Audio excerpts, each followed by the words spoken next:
If you want to know my journey from solving this book to being able to solve this book, then kindly subscribe to my channel and stay tuned for more content. So yes, hello everyone.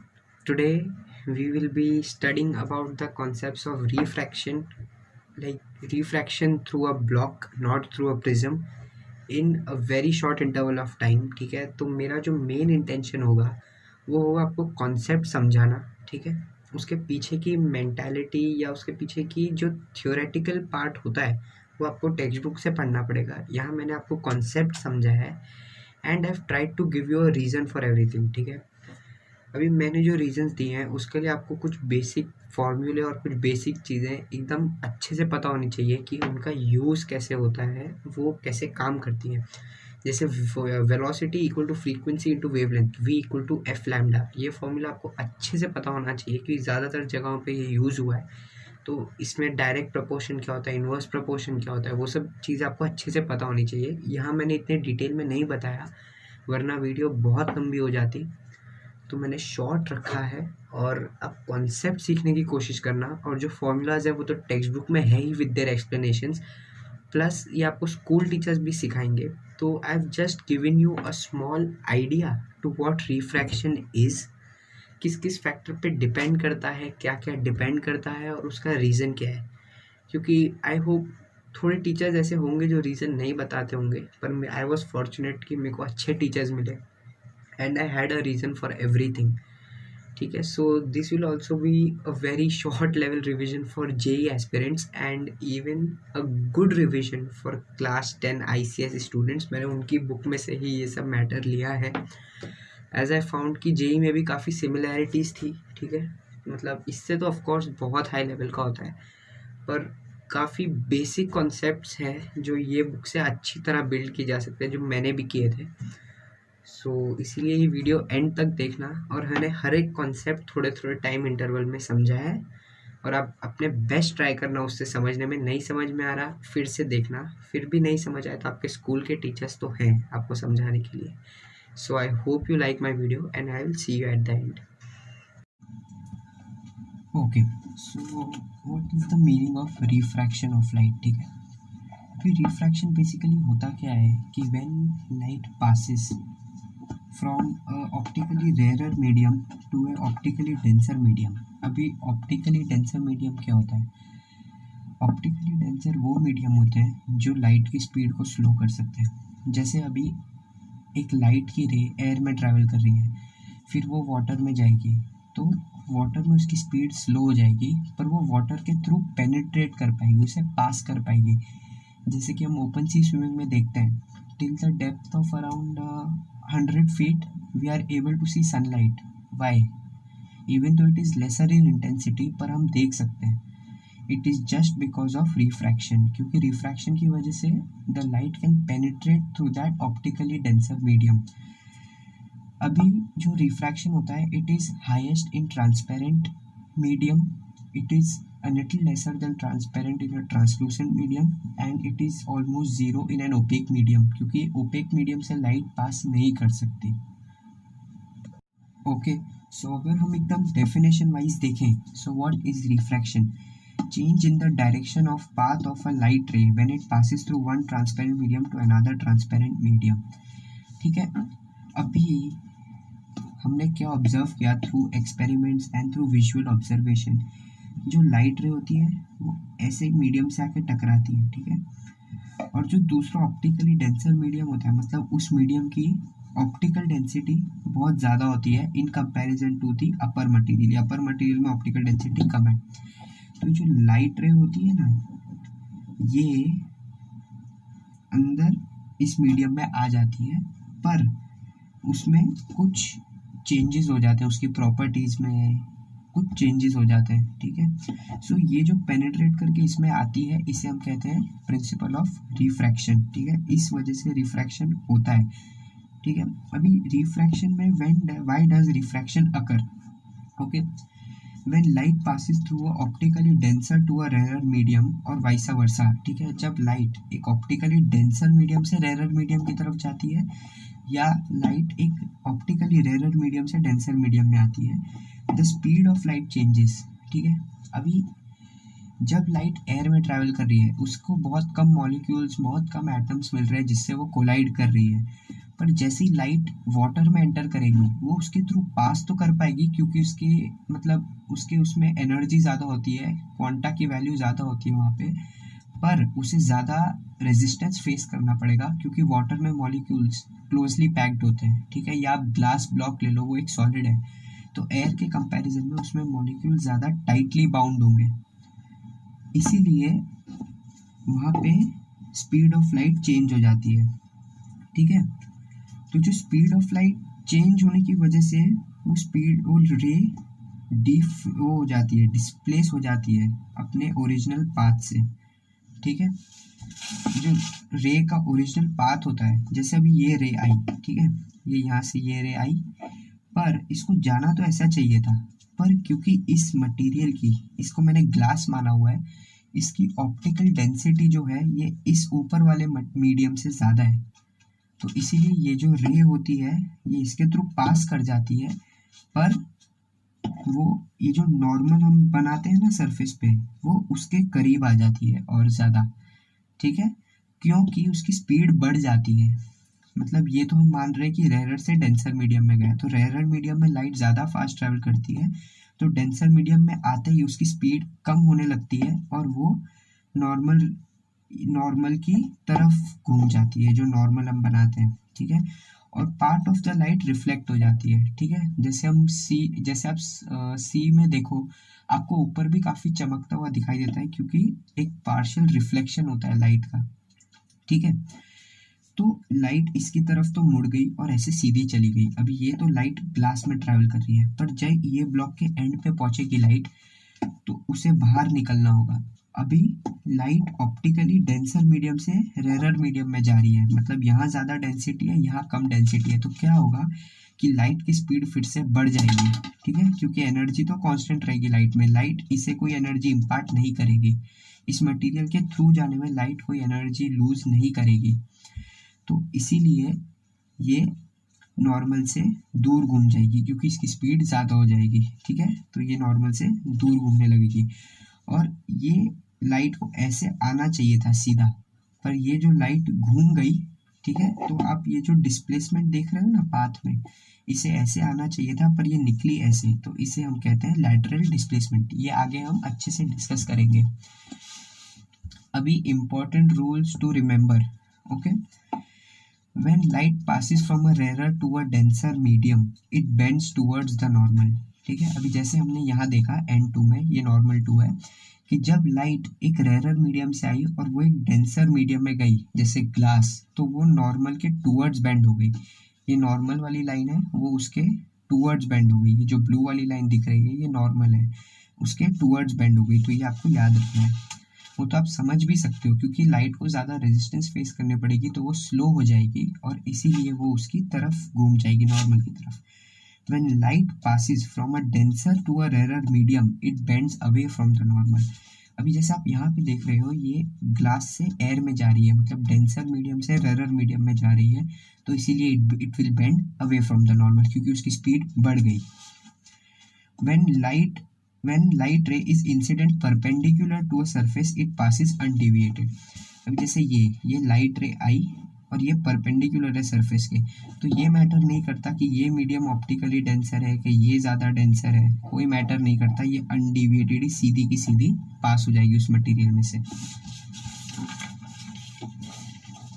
अब जो अगला topic हम पढ़ेंगे इसमें वो है what is refractive index, ठीक है। The ratio of the sine of angle of incidence in the first medium to the sine of the angle of refraction in the second medium. अभी मैंने ये डेफिनेशन टेक्स्ट बुक में से तो नहीं उठाई, पर जितना मुझे आता था मैंने उस पर डेफिनेशंस लिखी है, तो आप, मैं सजेस्ट करूँगा कि आप डेफिनेशंस के लिए टेक्स्ट बुक यूज़ करना, ठीक है। इस पे ये डेफिनेशन मत यूज़ करना, ये खाली समझाने के लिए मैंने ईजी वे में लिखी है, पर आई वुड से कि आप उसमें से लर्न करो डेफिनेशंस टेक्स्ट बुक में से, ठीक है। तो सिंपल होता है sine i by sine r equal to mu. ये जो म्यू होता है ये होता है रिफ्रैक्टिव इंडेक्स। अभी ये मैंने 1 2 लिखा है, जो इसे हम कैसे बोलते हैं, इससे मतलब बोलने का एक तरीका होता है, ये होता है refractive index of medium 2 with respect to medium 1, ठीक है, ये 1 म्यू और 2 लिखा जो हुआ है इसे हम ऐसे प्रोनाउंस करते हैं, refractive index of medium 2 with respect to medium 1। ठीक है, अभी ये इंपॉर्टेंट पॉइंट है, ठीक है, ये बहुत ज़्यादा इंपॉर्टेंट पॉइंट है कि refractive index of a medium is always greater than 1 as speed of light in any medium is less than that in air. ठीक है, अब बेसिकली हमने थियोरेटिकल डेफिनेशन तो पढ़ ली, पर एक्चुअल में रिफ्रैक्टिव इंडेक्स डिनोट क्या करता है? रिफ्रैक्टिव इंडेक्स हमें ये बताता है कि एक लाइट रे की स्पीड, ठीक है, एक लाइट रे की स्पीड एयर के मुकाबले मीडियम में कितनी स्लो हो जाती है, या लाइट रे एयर में कितना फास्ट ट्रैवल करती है एक पर्टिकुलर मीडियम के रिस्पेक्ट में। अभी जैसे मैं एयर और ग्लास का एग्जांपल ले लूँ, ठीक है, तो glass with respect to air का रिफ्रैक्टिव इंडेक्स होता है 1.5, mu of glass with respect to air is 1.5। तो इसका मतलब क्या होगा कि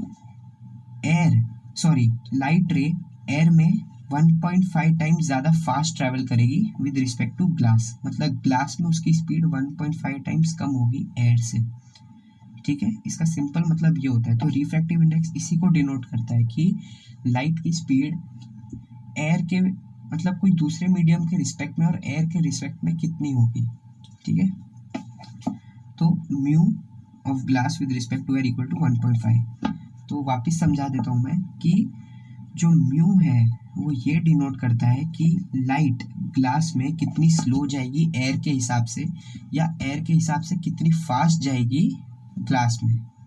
ठीक है, अभी कोई भी लाइट रे की स्पीड ऑफ लाइट से ज़्यादा नहीं हो सकती in air, right, because air में सबसे फास्ट होती है। तो इसीलिए ये 1 पॉइंट जो एयर में लाइट की स्पीड होगी वो 1.5 टाइम्स होगी ग्लास में लाइट की स्पीड से। तो मतलब ग्लास में लाइट की स्पीड 1.5 टाइम्स कम होगी with respect to speed of light in air. I hope this is clear. अगर नहीं हुआ हो तो 10-20 सेकेंड्स रिवाइंड करके आप फिर से देख सकते हो। ठीक है, important points to remember: refractive index of a medium is always greater than 1 as speed of light in any medium is less than that in air, and higher the refractive index more is the density of the medium। ठीक है, मतलब जितना ज़्यादा refractive index होगा उतना slow light की रे उस मीडियम में ट्रैवल करेगी with respect to travelling in air, and hence more will be the density of that medium. अभी रिफ्रैक्टिव इंडेक्स का एक फॉर्मूला तो हमने देख लिया, sine i upon sine r. ठीक है, अब एक और फॉर्मूला होता है जिसे हम कहते हैं refractive index equal to speed of light in vacuum upon speed of light in the given medium. ठीक है, ये फॉर्मूला आपको लर्न करना है, ये भी बहुत बहुत इंपॉर्टेंट फॉर्मूला है। ठीक है, अब हम आते हैं अगली चीज पे जो है लॉज ऑफ रिफ्रैक्शन। ठीक है, first law of refraction, the incident ray, the refracted ray and the normal at the point of incidence all lie in the same plane. ठीक है, अभी पॉइंट ऑफ इंसिडेंस क्या होता है? ठीक है,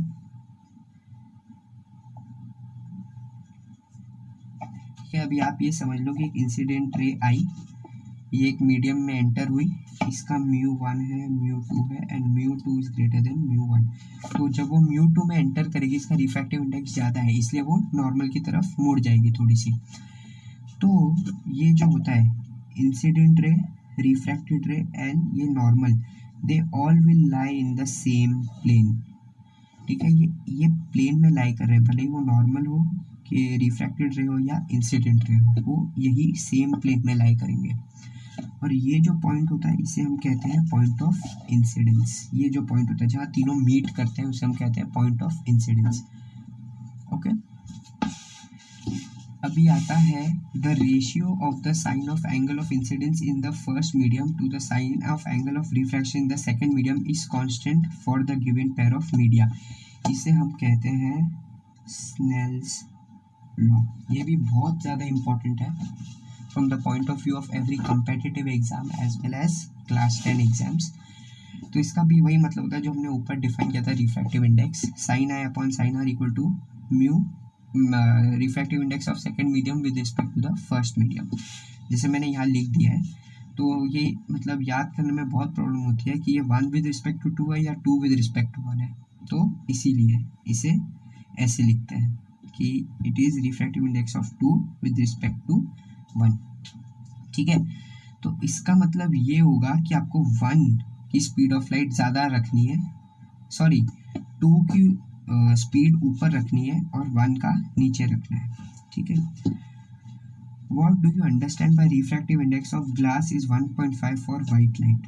इसका वही मैंने जो ऊपर समझा था, यही मतलब होता है light travels 1.5 times faster in air than in glass. इसका ये सिंपल सादा मतलब होता है, ठीक है। अभी ये है कुछ रिफ्रैक्शन की ये रिफ्रैक्टिव इंडेक्स का वो प्रॉपर्टीज, ठीक है। Refractive index of a medium decreases with increase in wavelength, ठीक है। जो मटेरियल का रिफ्रैक्टिव इंडेक्स होता है वो कम हो जाता है विद इंक्रीज इन वेवलेंथ। क्यों? क्यों? हमें ये रिलेशन पता है, v is equal to f lambda, ठीक है। अभी v is directly proportional to lambda, ठीक है। और refractive index is inversely proportional to v, ठीक है। Refractive index is inversely proportional to v, क्योंकि स्पीड जितनी बढ़ती है तो रिफ्रैक्टिव इंडेक्स उतना कम हो जाता है, ठीक है। क्योंकि आपकी जितनी ज़्यादा स्पीड होगी, ठीक है, ये डिनोमिनेटर में है तो ये इन्वर्स रिलेशन है, मतलब ये जितना बढ़ेगा ये उतना कम होगा, ठीक है। सो इसीलिए जैसे जैसे रिफ्रैक्टिव इंडेक्स बढ़ता है, रिफ्रैक्टिव इंडेक्स कम होता है या बढ़ता है तो वेवलेंथ बढ़ती है, ठीक है। तो ये वेलोसिटी बढ़ेगी तो वेवलेंथ भी बढ़ेगी, ओके।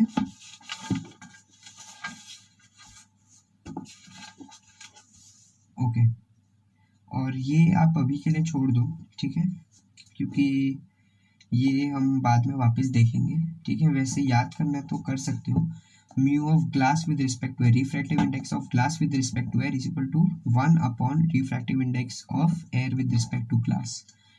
सो इसको हम आगे डिटेल में देखेंगे ऐसा क्यों होता है क्यों नहीं होता है, ठीक है। अभी के लिए रहने दे सकते हैं, ठीक है। अभी अगर हमें बोला जाए, अभी हम glass with respect to air तो निकाल लेंगे, ठीक है। अगर हमें बोला जाए find refractive index of glass with respect to water, ठीक है। अभी glass with respect to air तो निकालना बहुत सिंपल था, हमें स्पीड ऑफ लाइट एयर में पता है और स्पीड ऑफ लाइट ग्लास में भी दी होगी तो ये निकल जाएगा आराम से। पर अभी है glass with respect to water, ना ही हमें ये पता है कि ग्लास में कितनी स्पीड है, ना ही हमें ये पता है कि वाटर में कितनी स्पीड है।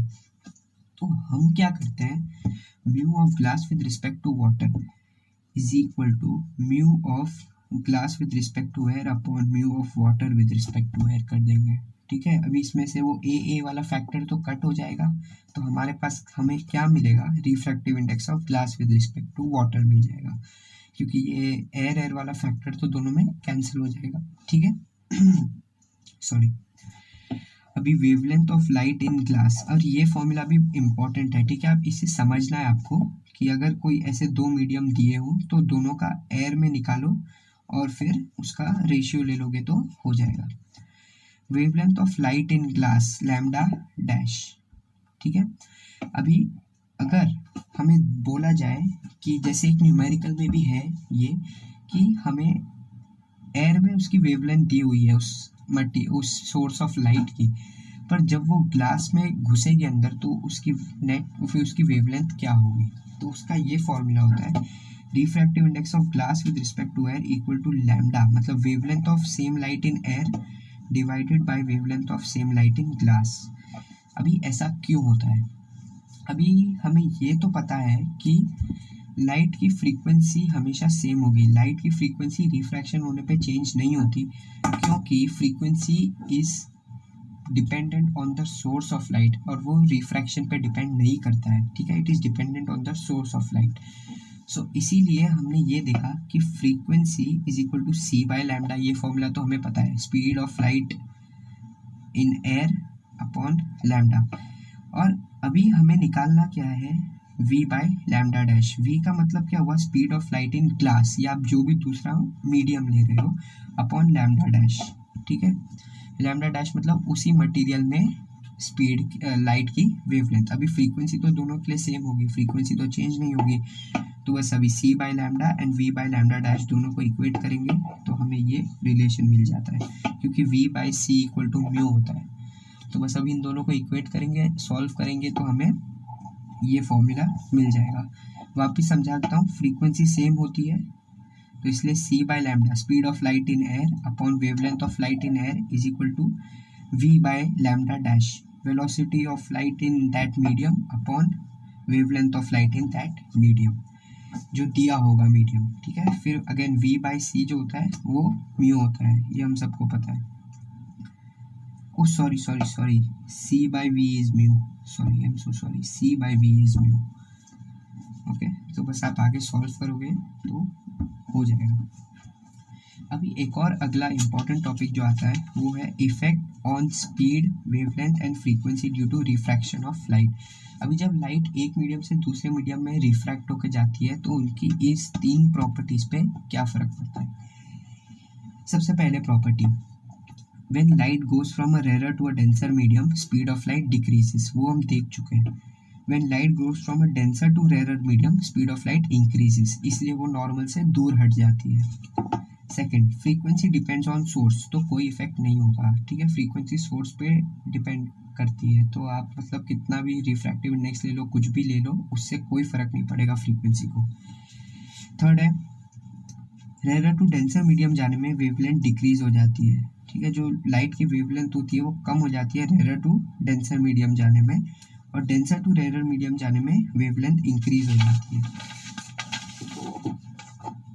जैसे कि हमने यहाँ देखा था, ठीक है, यहाँ पे, यहाँ नीचे, कि mu is inversely proportional to velocity, ठीक है, क्योंकि v is equal to f lambda होता है and f is directly proportional to lambda. तो जब लैम्डा बढ़ेगा तो वेलोसिटी बढ़ेगी, और जब वेलोसिटी बढ़ती है तो रिफ्रैक्टिव इंडेक्स कम होता है, क्योंकि दोनों इनवर्सली प्रोपोर्शनल होते हैं, क्योंकि ये यहाँ डिनोमिनेटर में आ रहा है, और मतलब तो ये इनवर्स रिलेशनशिप होगा दोनों के बीच में। So again denser to rare medium जाएगा तो वेवलेंथ बढ़ जाएगी। कंडीशंस फॉर अ रे टू पास अनडेविएटेड, मतलब ये रे जैसे आई थी वैसे ही निकल जाए सीधी, मतलब लैटरल डिस्प्लेसमेंट ना हो, तो उसकी कंडीशन होती है ray is perpendicular to the medium interface. अभी ये जो लाइन होती है ना जहाँ ये दोनों मीडियम मीट करते हैं उसे हम कहते हैं मीडियम इंटरफेस, ठीक है। तो लाइट ऐसे जब परपेंडिकुलर इंसिडेंट होती है ना तो वो बिना किसी रिफ्रैक्शन के, मतलब रिफ्रैक्शन होता है बिना किसी चेंज इन एंगल के सीधी पास हो जाती है, उसमें पाथ में कोई डिविएशन नहीं आता। और उसका सेकंड कंडीशन है refractive index of both media should be same, ठीक है। तो एक तो ये हो गया कि इसलिए रे अनडिविएटेड हो जाएगी, और दूसरा ये हो गया, तो अगर दोनों में से कोई भी एक कंडीशन भी फुलफिल हुई तो रे सीधे की सीधी निकल जाएगी, ठीक है। अभी यहाँ पे आप देख सकते हो दोनों का रिफ्रैक्टिव इंडेक्स सेम है, तो जब लाइट ये मीडियम से ये मीडियम में एंटर करेगी तो उसके पाथ में कोई चेंज नहीं आएगा, क्योंकि स्पीड स्लो नहीं होगी, ना ही तो स्पीड स्लो होगी ना ही तो स्पीड बढ़ेगी, तो उसके पाथ में कोई चेंज नहीं आएगा, और वो जैसे आई थी वैसे ही सीधी निकल जाएगी, और ये दोनों एंगल्स इक्वल होंगे नॉर्मल के रिस्पेक्ट में। अभी factors affecting refractive index of a medium, ठीक है, कि रिफ्रैक्टिव इंडेक्स किस किस उस पर डिपेंड करते हैं। सबसे पहला है ऑप्टिकल डेंसिटी, ठीक है। ऑप्टिकल डेंसिटी को हम नेचर ऑफ द मीडियम भी बोल सकते हैं, ठीक है। More the optical density more the refractive index. अब ये कैसे वैलिड होगा, देखो ऑप्टिकल डेंसिटी जितनी ज़्यादा होगी, ठीक है, उतना ही लाइट उस मीडियम में स्लो ट्रैवल करेगी, ठीक है, क्योंकि डेंसिटी ज़्यादा है तो लाइट के उसको बहुत स्ट्रगल करना पड़ेगा उस मीडियम से पास होने के लिए, और उतना ही ज़्यादा रिफ्रैक्टिव इंडेक्स बढ़ेगा, क्योंकि mu is inversely proportional to v, ठीक है, इनवर्सली प्रोपोर्शनल है, तो ये जितना कम होगा उतना म्यू बढ़ेगा, क्योंकि ये डिनोमिनेटर में आता है। हमने जो देखा था ना, mu is equal to speed of light in air upon speed of light in the given medium, तो डिनोमिनेटर में आता है, तो इसलिए इन्वर्स रिलेशन होता है दोनों के बीच में। तो more the optical density more is the refractive index, क्योंकि स्पीड कम हो जाएगी तो म्यू बढ़ेगा। Temperature, as temperature increases the speed of light in a medium increases and so the refractive index decreases। again वही inverse relationship, ये speed बढ़ गई तो ये कम होगा, ठीक है। अभी टेम्परेचर बढ़ने से स्पीड क्यों बढ़ेगी वो आप आगे की क्लासेस में सीखोगे, साउंड चैप्टर में ये एक बहुत बड़ा प्रिंसिपल होता है, और वो गामा करके एक फैक्टर पे डिपेंडेंट होता है, जो आप बाद में सीखोगे आगे की क्लासेस में। Wavelength of light, refractive index of a medium decreases with increase in wavelength, ठीक है। अभी हमें पता है v is equal to f lambda होता है, ठीक है, तो वही यही सेम चीज़ मैंने पहले समझाई थी कि v is directly proportional to lambda. अभी हमें ये पता है कि mu is inversely proportional to v, तो जैसे जैसे रिफ्रैक्टिव इंडेक्स कम होगा ये बढ़ेगा, v बढ़ेगा, और जैसे जैसे v बढ़ेगा तो लैम्डा भी बढ़ेगा। तो जैसे रिफ्रैक्टिव इंडेक्स कम होगा तो लैम्डा बढ़ेगा, ठीक है। सो इसलिए बोलते हैं mu of violet is greater than mu of red, क्योंकि रेड की वेवलेंथ सबसे ज़्यादा होती है तो उसकी सबसे कम होगी रिफ्रैक्टिव इंडेक्स, ठीक है। और सॉरी मतलब रेड लाइट की सबसे कम वो होगी, ठीक है, और वायलेट की सबसे ज़्यादा होगी refractive index with respect to, अगर हम रेड लाइट यूज़ करें उस मटेरियल का रिफ्रैक्टिव इंडेक्स निकालने में, ठीक है, तो उससे हमारा उतना आंसर कम आएगा, ठीक है। Lateral displacement x, lateral displacement को x से डिनोट किया मैंने, ठीक है, जो मैंने पहले के डायग्राम में बताया था ये लैटरल डिस्प्लेसमेंट, ठीक है, ये क्या होता है अब हम पढ़ेंगे। Due to refraction the refracted और एमर्जेंट रे इज लैटरली मतलब parallelly displaced from the path of the incident ray. तो क्या होता है कि ये जो इंसिडेंट रे आ रही होती है, ठीक है, अभी वो ऑप्टिकली रेयर मीडियम से डेंसर मीडियम में गई, ये जो बॉक्स के अंदर है ये डेंस मीडियम है, कोई ग्लास है, वाटर है, कुछ भी हो सकता है, तो उसकी स्पीड कम हो जाएगी तो वो नॉर्मल की तरफ मुड़ जाएगी, ठीक है, फिर ऐसे ऐसे ऐसे चलती रहेगी, फिर एक पॉइंट यहाँ पहुँचेगी, ये यहाँ पे अभी ये रेयर डेंसर मीडियम से रेयर मीडियम की तरफ मुड़ रही है, तो इसीलिए इसकी स्पीड बढ़ जाएगी और ये नॉर्मल से दूर चली जाएगी। तो ये जो E होता है ये डिनोट करता है एंगल ऑफ एमर्जेंस, ठीक है, और ये N1 और N2 नॉर्मल है। तो अभी रे को जाना तो ऐसे चाहिए था पर ये ऐसे क्यों चली गई, क्योंकि रिफ्रैक्शन हुआ, तो इसीलिए ये दो रे में जो डिफरेंस आता है डिस्टेंस का, ठीक है, ये सीधी रे में जैसे इसको जाना चाहिए था और ओरिजिनली ये जैसे गई, तो इस डिस्टेंस को हम बोलते हैं लैटरल डिस्प्लेसमेंट, ठीक है। तो ये दोनों रे हमेशा पैरेलल होगी, ठीक है, इसलिए लिखा है यहाँ पे कि parallelly displaced from the path of the incident रे, ठीक है। अभी ये डिपेंड किस चीज़ पे कैसे करती है, more the thickness of the medium more is the lateral displacement, मतलब मटेरियल जितना ज़्यादा थिक होगा उतनी लैटरल डिस्प्लेसमेंट भी ज़्यादा होगी, ठीक है, ये तो आप समझ ही सकते हो। More the angle of incidence more is the x, ठीक है। अभी मैं यहाँ एंगल ऑफ इंसिडेंस को बढ़ा दूँ, इसको और नीचे कर दूँ, तो ये जाना तो यहाँ जाएगा पर ओरिजिनल फिर जाएगा ये ऐसे ही, पर जाना तो ये एकदम ऐसे दूर जाएगा पर जाएगा ऐसे ही, तो लैटरल डिस्प्लेसमेंट बढ़ जाएगी। फिर lesser the wavelength more is the lateral displacement, वही ये वाला सेम वाला फंडा, ठीक है, यहाँ पे भी लगता है कि लेसर द वेवलेंथ तो उतनी स्लो लाइट जा पाएगी, क्योंकि lambda is directly proportional to velocity, तो जितनी स्लो लाइट जाएगी उतना ही ज़्यादा घूम घूम घूम के जाएगी, तो इसीलिए ये होता है कि lesser the wavelength more is the lateral displacement. अभी लैटरल डिस्प्लेसमेंट का एक फॉर्मूला होता है, अभी मैं ये श्योर नहीं हूँ कि ये आपके क्लास 10 में होगा, ठीक है, क्योंकि ये मैंने मतलब जेई के लिए भी एक बेसिक लेक्चर बनाया है, जेई के रिफ्रैक्शन के लिए। सो फॉर्मूला होता है लैटरल डिस्प्लेसमेंट का t sine i minus r upon cos r, इसमें टी है thickness of the medium, sine i minus r, i है एंगल ऑफ इंसिडेंस, आर है एंगल ऑफ रिफ्रैक्शन। अभी अगर आप साइन आई माइनस आर को expand करोगे तो sine i cos r minus cos i sine r आता है, ठीक है, ये आप शायद क्लास 11 में सीखोगे, ठीक है, तो इसका ये होता है। और अभी आएगा multiple images in a thick mirror, ये अगर आप कंसाइज की टेक्स्ट बुक यूज़ कर रहे हो, ठीक है, तो ये इसमें बहुत अच्छा डायग्राम बनाया हुआ है, पर मेरा इतना अच्छा नहीं बनेगा क्योंकि मैं अभी बना रहा हूँ, और अगर आपको क्लियर डायग्राम चाहिए तो आप पेज नंबर 77 पे देख सकते हो, उसमें है, तो मैं इस पे आपको बता के एक्सप्लेन करता हूँ कि ये एक्चुअल में हुआ क्या इस डायग्राम में, ठीक है। अभी ये एक सोर्स है, ठीक है, यहाँ से एक लाइट की रे आ रही है, ठीक है, यहाँ से एक लाइट की रे आ रही है, ये जो ऊपर है ये रेयर मीडियम है और ये है डेंसर मीडियम, ठीक है। तो ये जो लाइट की रे है ये नॉर्मल है, तो ये नॉर्मल की तरफ मुड़ जाएगी, ठीक है, ये नॉर्मल की तरफ मुड़ जाएगी। अभी हमें क्या दिया हुआ है कि ये एक मिरर है, नीचे यहाँ एक मिरर लगा हुआ है, ये आप देख रहे हो NP, ये एक मिरर है, ठीक है। सो जब लाइट ये मिरर को हिट करेगी तो ये ऊपर जाएगी, ठीक है, ये ऊपर जाएगी, फिर ये नीचे जाएगी, मतलब बेसिकली ये इस ग्लास ब्लॉक और इसके बीच में रहेगी, ऐसे ऊपर नीचे ऐसे ऐसे जाती रहेगी, ठीक है, ऐसे ऐसे जाती रहेगी, और इसका जो थोड़ा सा पार्ट होगा वो बाहर निकल जाएगा, ठीक है, मतलब एज ए रिफ्रैक्टेड पार्ट ये बाहर निकल जाएगा, ठीक है। फिर से इसमें से भी ये पार्ट बाहर निकल जाएगा, इसमें से भी थोड़ा सा पार्ट बाहर निकल जाएगा, थोड़ा फिर अंदर चला जाएगा, फिर इसमें से भी ये थोड़ा सा पार्ट बाहर निकल जाएगा, ठीक है। अभी ये जो होंगी लाइट, ये मेरी आई तक पहुंच रही है, ठीक है, ये आई मान लो इसे, ये मेरी आई तक पहुंच रही है। तो अभी मेरी आई को जो इमेज दिखेगी वो ये होगी, ठीक है।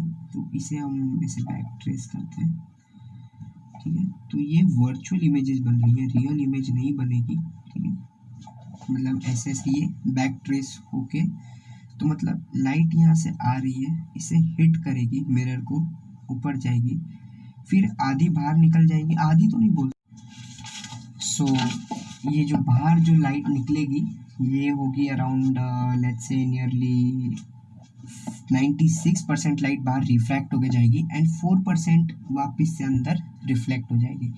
तो ये कैसे होगा, यहाँ से लाइट आ रही है, यहाँ गिर रही है, यहाँ जा रही है, यहाँ गिर रही है, 4% लाइट अंदर ही रह गई, 96% बाहर रिफ्रैक्ट हो गई।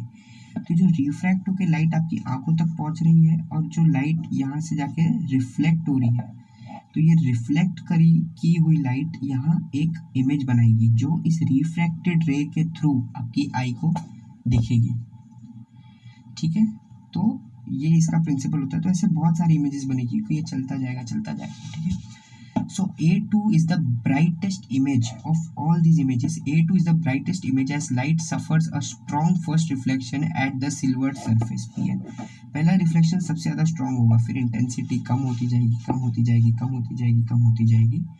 सो ये ऐसा होगा कि ये A2 से आएगा, रिफ्रैक्ट होगा, इस मिरर पे लग के रिफ्लेक्ट होगा, 96% बाहर चली जाएगी, 4% फिर अंदर रिफ्लेक्ट होगी, फिर ये लग के यहाँ रिफ्लेक्ट होगी, फिर वो 4% में से 96% बाहर चली जाएगी, फिर ये नीचे लगेगी, फिर ऐसे चलता जाएगा। तो ये आपकी आंखों तक पहुंचेगी और ऐसे बहुत सारी इमेजेस बनेगी। अभी आपको याद होगा हमने एक फॉर्मूला देखा था, mu of one first medium with respect to second medium equal to 1 upon mu of second medium with respect to first medium. ये आता कहाँ से है, ठीक है, ये आता है principle of reversibility of path of light से।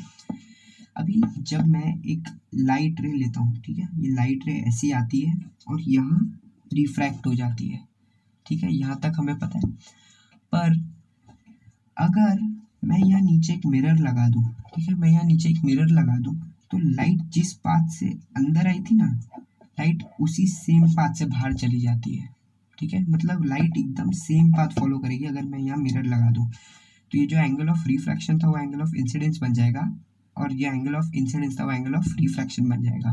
तो जिस पाथ से लाइट अंदर आई थी उसी पाथ से लाइट बाहर निकल जाएगी। तो ये होता है principle of reversibility of path of light, ठीक है।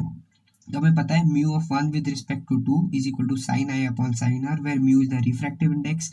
तो हम क्या करते हैं ना, mu of 1 with respect to 2 और mu of 2 with respect to 1 को जब मल्टीप्लाई करेंगे तो आपको पता है ये उल्टा होगा, ठीक है, 1 with respect to 2 sine i upon sine r होगा, और यहाँ पे, ठीक है, जो 1 में जो रिफ्रैक्टेड रे आ रही होगी वो इसके लिए इंसिडेंट रे होगी, तो इसलिए रेशियो उल्टा हो जाता है, साइन आर अपॉन साइन आई, क्योंकि यहाँ पे 1 की इंसिडेंट रे हो रही थी और सेकेंड मीडियम में रिफ्रैक्शन हो रहा था, तो इसलिए sine r upon sine r लिखेंगे। पर यहाँ तो उल्टा हो गया, यहाँ जो सेकेंड मीडियम है वो इंसिडेंट रे दे रही है और जो फर्स्ट मीडियम है वो रिफ्रैक्टेड रे दे रही है, ठीक है। तो sine i upon sine r into sine r upon sine i, ये कैंसिल होके हमें ये रिलेशन दे देगा। तो आपको इतना सब याद रखने की जरूरत नहीं, इसका डेरिवेशन कैसे हुआ क्या हुआ, आप खाली ये फॉर्मूला याद रख सकते हो कि refractive index of 1 with respect to 2 equal to 1 upon refractive index of 2 with respect to 1, ठीक है। सो अभी हमारा ये चैप्टर का एक्सप्लेनेशन तो ख़त्म हो चुका है, ठीक है। तो अब हम जो इसके टेक्स्ट बुक में न्यूमेरिकल्स दिए हुए हैं, ठीक है, मैंने कॉन्सेप्ट्स एकदम फटाफट रश किए हैं, ठीक है, क्योंकि this has to be a short revision for everyone. तो मैंने कॉन्सेप्ट्स को डिटेल में नहीं समझाया है, वो आपके स्कूल टीचर्स या आपके कोचिंग टीचर्स वो आपको समझाएंगे डिटेल में ये कॉन्सेप्ट। सो मैंने जस्ट ऊपर ऊपर के छोटे छोटे कॉन्सेप्ट से रश थ्रू किया है, ठीक है, ताकि आपको बस एक क्लियर आइडिया हो जाए मन में कि ये होता क्या है। तो अब हम जो देखेंगे वो होंगे इसी चैप्टर के कंसाइज फिजिक्स के बुक के पीछे आई गेस 4 है न्यूमेरिकल्स, ठीक है। तो हम वो देखते हैं उन्हें कैसे सॉल्व करना है। सो यहाँ पे हमें जो पहला न्यूमेरिकल दिया हुआ है वो है the speed of light in air is 3 into 10 metre per second. Calculate the speed of light in glass, the refractive index of glass is 1.5। So हमें रिफ्रैक्टिव इंडेक्स उसका फॉर्मूला तो पता है, mu of glass with respect to air equal to speed of light in air upon speed of light in glass. तो हमने बस data लिया कि सी की स्पीड दी हुई है 3 × 10⁸, हमें velocity of light in glass पूछी गई है और रिफ्रैक्टिव इंडेक्स दिया हुआ है। अभी बस आप इसमें वैल्यूज़ पुट इन करोगे तो आपको आंसर मिल जाएगा। और हाँ, ये एक और तरीका इसे याद रखने का कि जो यहाँ दिया होता है, ठीक है, जैसे mu of glass with respect to air, तो ग्लास की वेलोसिटी हमेशा नीचे आएगी और यहाँ जो लेफ्ट हैंड साइड में दिया होगा उसकी वेलोसिटी ऊपर लेंगे हम, ठीक है। तो आप ऐसे इक्वेट करेंगे इसे, वी ऑफ ग्लास यहाँ जाएगा 1.5 नीचे जाएगा, तो आंसर आएगा 2 × 10⁸ metre per second. The speed of light in diamond is 1,25,000 kilometre per second, what is its refractive index. अभी speed of light in air equal to 3 × 10⁸ metre per second, ठीक है। अभी यहाँ पे velocity of light in diamond दी हुई है kilometre per second में और स्पीड ऑफ लाइट दी हुई है मीटर पर सेकेंड में। तो अभी हमें किलोमीटर पर सेकेंड को मीटर पर सेकेंड में कन्वर्ट करना पड़ेगा। तो आप टेंशन मत लो, वो जो राइट में आपको दिख रहा है वो मैंने डायमेंशनल एनालिसिस से कन्वर्ट किया है, वो आप सीखोगे 11th में कि डायमेंशनल एनालिसिस क्या होता है, ठीक है। तो बस फिर नॉर्मल फॉर्मूला लगाया, उसको मीटर पर सेकेंड में कन्वर्ट कर दिया, तो 125 × 10⁶ आ रहा है। तो बस इसको नॉर्मल फॉर्मूला में रखेंगे, mu of air with respect to diamond with respect to air equal to speed of light in air upon speed of light in diamond. इसको यहाँ रखेंगे 3 × 10⁸ अपॉन 125 × 10⁶। तो ये आंसर आ जाएगा 0.024 × 10⁻², विच इज़ इक्वल टू 2.4। तो मतलब रिफ्रैक्टिव इंडेक्स होगा 2.4। सो अभी जो तीसरा न्यूमेरिकल है, the refractive index of water with respect to air is 4/3, what is the refractive index of air with respect to water. ठीक है, तो यही एप्लीकेशन होता है principle of reversibility of light का। अभी जब वाटर से mu of water with respect to air 4/3 दिया हुआ है, तो मतलब रे ऑफ लाइट जब एयर से वाटर में जा रही है तो उसे इतना रिफ्रैक्टिव इंडेक्स फेस करना पड़ रहा है, मतलब वो इतनी स्लो हो गई वाटर में जाके। पर जब वाटर से एयर में जाएगी तो वापस उसकी स्पीड कितनी बढ़ेगी, ठीक है। तो इसलिए दोनों के बीच में रिलेशन होता है जो अपन ने principal of reversibility of light में डिराइव किया था। तो बस ये डायरेक्ट रिलेशन लगाना है, यहाँ पे 4/3 रख दो, 1 upon water with mu of water with air with respect to water, ठीक है। तो बस आपका ये आ जाएगा 3/4। अभी अगर मैं चाहूँ तो इसको mu of water with respect to air को यहाँ भी रख सकता हूँ, कोई प्रॉब्लम नहीं है। तो इसमें कोई पर्टिकुलर ऑर्डर नहीं होता जो आपको फॉलो करना है। आप इसको यहाँ रख के इसको यहाँ भी रख सकते थे, या उसको जैसे मैंने किया है वैसे भी कर सकते थे। सो इसलिए ये फ्लेक्सिबिलिटी होती है principle of reversibility of light में। रे ऑफ लाइट, चौथा numerical, ray of light of wavelength 50 angstrom suffers refraction from air to glass, taking mu of air with respect to glass equal to 3/2, find the wavelength of light in glass. अभी यहाँ पे हमें वो apparent wavelength वाला formula लगाना पड़ेगा जो हमने सीखा था। अभी एयर टू ग्लास जाने में इसकी वेवलेंथ है 5400। अभी mu of glass with respect to air दिया हुआ है 3/2। तो अभी जो वेवलेंथ होगी, जो न्यू वेवलेंथ होगी, जो ग्लास के अंदर जाने पे लाइट की हो जाएगी, वो कितनी होगी। हमने ये फॉर्मूला सीखा था, new wavelength equal to the old wavelength upon the refractive index. तो बस वैल्यू पुट इन करो, न्यू वेवलेंथ ओल्ड वेवलेंथ दी हुई है, रिफ्रैक्टिव इंडेक्स दिया हुआ है, मस्त कैंसिल करो आराम से और आंसर आ जाएगा 3600 angstrom. Guys, so I hope you like my video और आपने इस वीडियो से ज़्यादा बेनिफिट लिया होगा रिफ्रैक्शन समझने में, ठीक है। पर फिर भी आपको अगर किसी चीज़ में प्रॉब्लम आ रही है तो आप कमेंट करो नीचे, और मैं आपको लिख के नीचे क्लियर करने की कोशिश करूँगा। उसमें क्लियर हो जाए तो अच्छा है, नहीं तो you can always ask someone in physical means of contact. ठीक है, जैसे आपके टीचर्स हो गए या कोई हो गया, तो आप उनसे फिजिकली जाके भी पूछ सकते हो वंस द लॉकडाउन एंड्स। सो अब घबराने की बात नहीं है, कुछ नहीं समझ में आया so please comment down below and do tell me how the video was, and I thank you all for watching my video, taking your time out to watch my video, and please subscribe to my channel for more such content. And I hope you stay healthy during this lockdown, और please घर से बाहर मत निकलिए। Thank you.